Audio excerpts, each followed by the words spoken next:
नीमच जिला कलेक्ट्रेट कार्यालय में आज फिर आपदा प्रबंधन की बैठक हुई।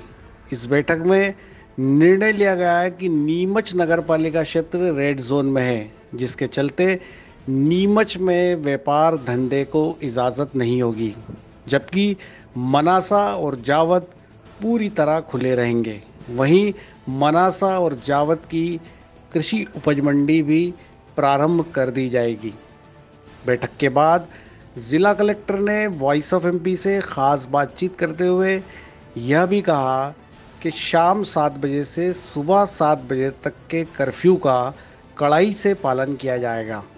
वहीं नीमच नगर पालिका क्षेत्र में मेडिकल, दूध, किराना, अत्यावश्यक सेवाएं ही केवल जारी रहेगी, बाकी कारोबार बंद रहेगा। सुनिए जिला आपदा प्रबंधन की बैठक में के बाद जिला कलेक्टर, एसपी और अन्य जनप्रतिनिधियों ने क्या कहा। आज ज़िला आपदा प्रबंधन समूह की बैठक हुई है। इसमें जो शासन द्वारा भी जो नई गाइडलाइन दी है, जिसमें नीमच नगर पालिका को रेड जोन श्रेणी में रखा गया है, उस हेतु आज कुछ विचार विमर्श हुआ है। इसके अतिरिक्त आज हमने ये फैसला किया है कि नीमच नगर पालिका क्षेत्र को छोड़कर जावद और मनासा के जो एरियाज़ हैं वहाँ पे हम लोग और छूट देने वाले हैं, जिसमें अन्य व्यापार भी खोले जाएंगे और उनको टाइम लिमिट्स भी ज़्यादा दी जाएगी। इसके अतिरिक्त ये भी किया है कि अब जो 7 बजे से शाम के और सुबह मॉर्निंग 7 तक का जो कर्फ्यू है उसको और सख्ती से पालन कराना है, जिससे कोई भी मूवमेंट ना हो। नीमच नगर पालिका में आवश्यक वस्तुओं और आवश्यक सेवाओं से जुड़ी हुई दुकानों को छोड़ के अन्य दुकानें बंद रहेंगी। जो रिहायशी जो कॉलोनीज़ में दुकानें होती हैं वो खुली रहेंगी। नेबरहुड शॉप जिसे हम बोलते हैं, रेसिडेंशियल कॉम्प्लेक्स में अगर कोई शॉप है तो वो खुली रहेगी। इसके बाज़ार और बाज़ार परिसर अगर कोई है तो वो बंद रहेगा।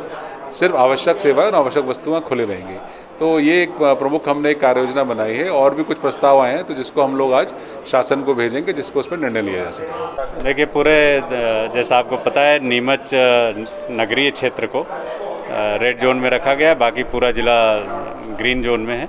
उसी के तहत आज जिला आपदा प्रबंधन समिति की बैठक थी, जिसमें निर्णय लिया गया कि नीमच तहसील का ग्रामीण क्षेत्र और साथ ही जावद और मनासा का पूरा क्षेत्र ग्रीन जोन में होने से वहाँ शासन के जो निर्देशानुसार पूरी दुकानों को खोला जाए। सुबह 10 से शाम 6 बजे तक दुकानें खोली जाएं, प्रोटोकॉल का पालन किया जाए। साथ ही रेड जोन के जो गाइडलाइन है उसके तहत ही नीमच नगर पालिका क्षेत्र और उससे लगे हुए 3-4 जो गाँव हैं उनको भी इसमें रेड जोन में रखा जाए और वहाँ पर जो प्रोटोकॉल है रेड जोन का उसका पालन किया जाए। ये भी निर्णय लिया गया कि शाम 7 बजे से सुबह 7 बजे तक पूर्णतः ज़िले में कर्फ्यू रहेगा।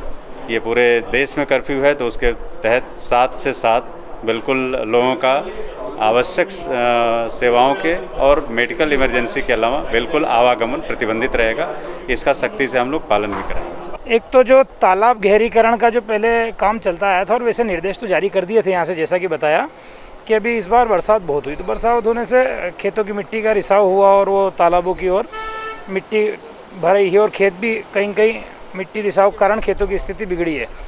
तो तालाब गहरीकरण हो और किसान आसानी से उनकी मिट्टी ले जा सके और खेत में भर सके, ताकि पुनः खेत उपजाऊ और ज़्यादा उर्वरक हो सके। एक निर्णय तो ये हुआ।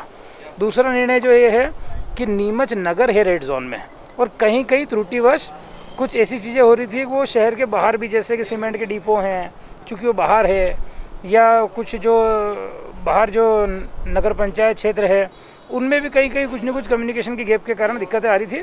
तो एक ये चीज़ क्लियर हो गई कि नीमच नगर के बाहर किसी भी प्रकार का कोई निर्माण हो, जैसे एक निर्माण चल रहा था कहीं जाके किसी ने रुकवाया, मेरे ध्यान में आया लासुर में, तो किसी भी प्रकार कोई निर्माण हो, चूँकि मजदूरी भी मिलेगी, लोगों के काम भी चलेंगे और पुरानी स्थितियाँ स्थापित होगी, तो उस दिशा में भी निर्देश जारी हुए कि भाई बाहर नीमच नगर के बाहर जो भी चीज़ें हैं वो सही से चलेगी। और जो चौथी बात ये हुई है जो बहुत महत्वपूर्ण है कि भाई जो मंडी है, कि ये जो अपनी बाहर मंडी बनी है चंगेरा मंडी, तो चंगेरा मंडी में अगर कुछ काम चालू हो सके, क्योंकि क्या हो रहा है कि जो सौदा पत्रक के माध्यम से बड़ा बड़ा जो माल है वो तो व्यापारी ले लेता है, पर मान लो किसी की 15 बोरी है, 10 बोरी है, तो व्यापारी की भी असुविधा है, खैर उसकी गलती नहीं है कि भाई अब मैं 15 बोरी कहाँ उठा के लाऊंगा, लाना ले जाना महंगा पड़ जाएगा। तो इस तरह की चीज़ें, इस तरह की असुविधा थोड़ी किसानों को हो रही है, तो उसका प्रस्ताव भी बना के भेजेंगे ताकि वो मंडी चालू हो सके और वहाँ भी किसान आ सके और किसानों का माल बिक सके। वॉइस ऑफ एमपी के लिए चीफ रिपोर्टर दीपक खताविया की रिपोर्ट।